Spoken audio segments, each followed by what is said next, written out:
Let's dive into a mind-bending question, one that's haunted philosophers, scientists, and dreamers for centuries. What if we're already dead?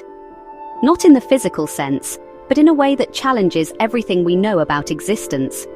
Have you ever felt like you're just an observer in your own life, as if you're watching events unfold from a distance, rather than truly living them? This isn't just the stuff of science fiction. Thinkers from ancient times to modern day have wrestled with this unsettling possibility. The theory goes like this: maybe our consciousness is simply replaying our life, like a vivid memory looping after the main event has ended. It's not about being morbid or dark, but about daring to question what we usually take for granted: our sense of reality. We move through life assuming everything is real, that we're alive and making choices, moving forward through time. But what if our experience is just an echo, a detailed replay of everything we once lived, unfolding after death? Imagine your life flashing before your eyes, not in a split second, but stretched out over years, even decades. Every detail relived, every moment, every feeling, every joy and sorrow, all as vivid and real as the first time. But perhaps just a memory being replayed. This idea shakes the very foundation of our basic assumption that we're alive, right now, experiencing the present. What if time isn't as straightforward as we think? What if our consciousness is just visiting, looping through memories, untethered from linear time? The already dead theory taps into our universal curiosity about what happens after death and what it truly means to be alive. It suggests that the end might not be a sudden blackout, but a strange continuation, an extended experience that blurs the line between life and memory. Those moments of déjà vu, or when reality feels just a bit off. Maybe they're subtle hints, clues that there's something more behind the curtain of our everyday lives. It's a rabbit hole that makes us question everything we think we know about existence, time, and consciousness. So, why not pull at the threads of reality and see what unravels? Sometimes, the most profound truths are hidden in the questions we're afraid to ask. For the next few minutes, let's journey together and explore just how deep this idea goes. Are you ready to question reality itself? This isn't a new idea. Humans have always wondered about fate, destiny, and whether our lives are truly our own to shape. Ancient philosophers were on it long before us, wrestling with questions about free will and the nature of existence.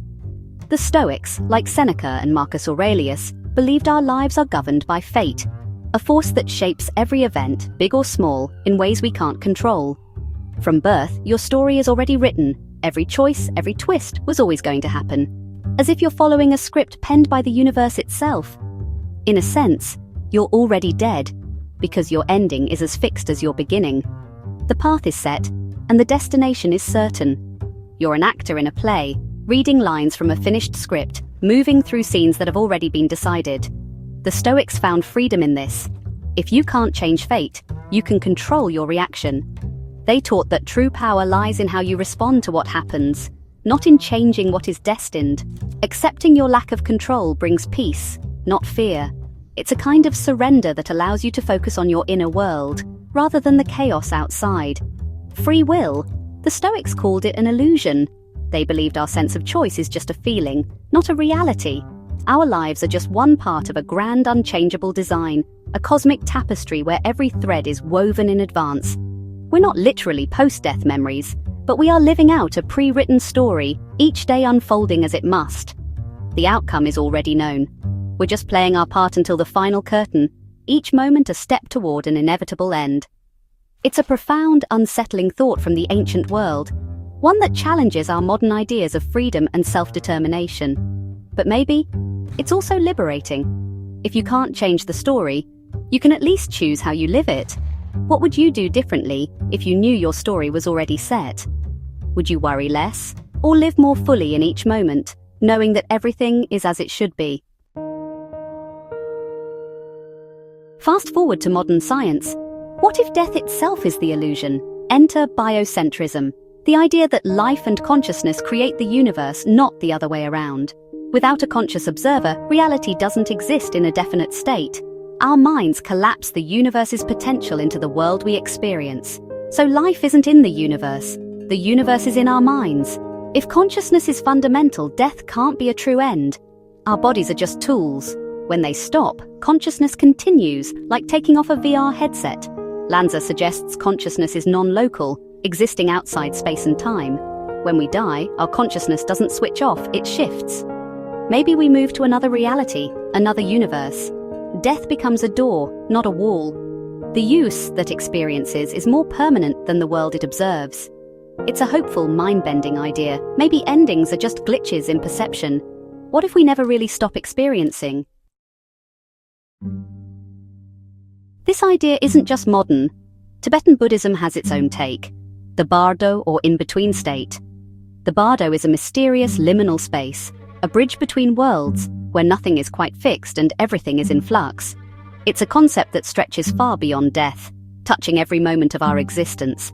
Our entire life is a Bardo, a layover between what came before and what comes next. Just like travelers in an airport, we're always waiting, moving and preparing for the next journey, rarely pausing to realize we're in a state of transition. Life is a transition, not a destination. Every step we take is part of a journey that never truly ends, always leading us onward.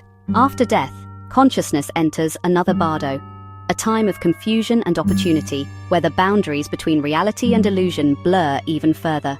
In these states, visions and experiences are projections of your own mind, shaped by your fears, hopes and memories. The goal is to recognize these as illusions and achieve liberation, to wake up, even in the midst of dreams, and see things as they truly are. If not, you're drawn into a new life, and the cycle repeats, spinning endlessly like a wheel, carrying us from one existence to the next. Our current life is just one chapter in a much longer story, a single page in a book that stretches far beyond what we can see or remember. Reality is fluid. Consciousness shifts between phases: life, dreaming, meditation, dying. Each phase is a doorway, a threshold to something new.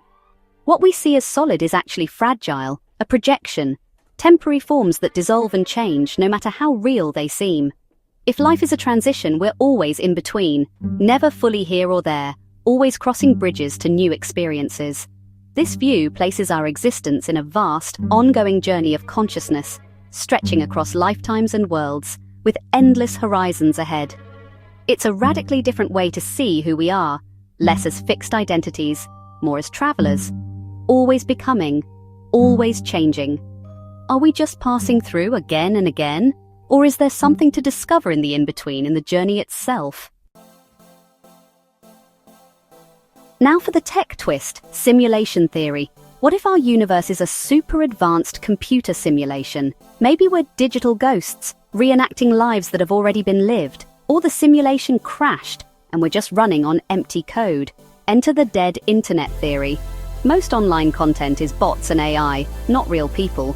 The internet, in a sense, is dead, just echoes and filler. What if reality itself is like that? Automated, hollow, with only a few real players?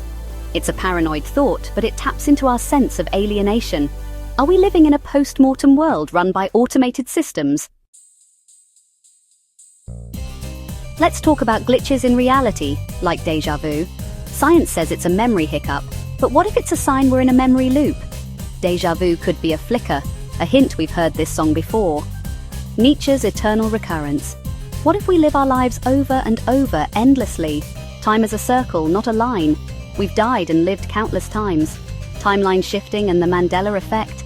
Maybe our memories are from alternate realities. Reality isn't fixed. It can be rewritten. If that's true, maybe our existence is a remix of a life that's already ended. Every glitch, every odd memory could be a clue. Are we stuck in a cosmic loop? Science gets weird with quantum mechanics and quantum immortality. The many worlds theory says every possible outcome happens in a parallel universe. Quantum immortality, there's always a timeline where you survive, so from your perspective, you never die. You keep living, while everyone else ages and fades. It's a lonely, endless existence. Quantum physics also suggests consciousness might shape reality itself. The observer, effect observing, changes the outcome. Maybe consciousness is more fundamental than matter and can persist beyond the body. If so, death might just be a shift in perspective. Could consciousness be truly immortal? Let's zoom out to the cosmic scale, the dead universe theory. The second law of thermodynamics says everything winds down, ending in heat death. In the far future, all stars burn out, galaxies drift apart, and the universe becomes cold and still. No light, no life, just a cosmic graveyard. Our lives are a brief spark in this vast emptiness. The universe's fate is sealed, so is ours. This perspective can make everything feel meaningless, but it also puts our existence in context, a fleeting anomaly before eternal silence, the ultimate already dead scenario, on a universal scale. What does it mean to live, knowing everything ends? Maybe it's a call to find meaning in the moment. We've explored philosophy, science, spirituality, and conspiracy, all circling the same question: is this all there is? The already dead theory is a story we tell to make sense of life and death. It pushes us to see our existence from a new angle. Stories like The Sixth Sense and Jacob's Ladder tap into this uncertainty. Why does it matter? Because these ideas can change how we live now. If life is a dream or a loop, maybe we should live more fully, be kinder, and savor the small moments. We may never have the answers, but the questions keep us humble and curious. The universe is stranger than we imagine. Whether we're alive or already dead, our experience is real, filled with love, pain, and wonder. Maybe that's all that matters, to be present for the story, whatever it is. Thanks for questioning reality with me.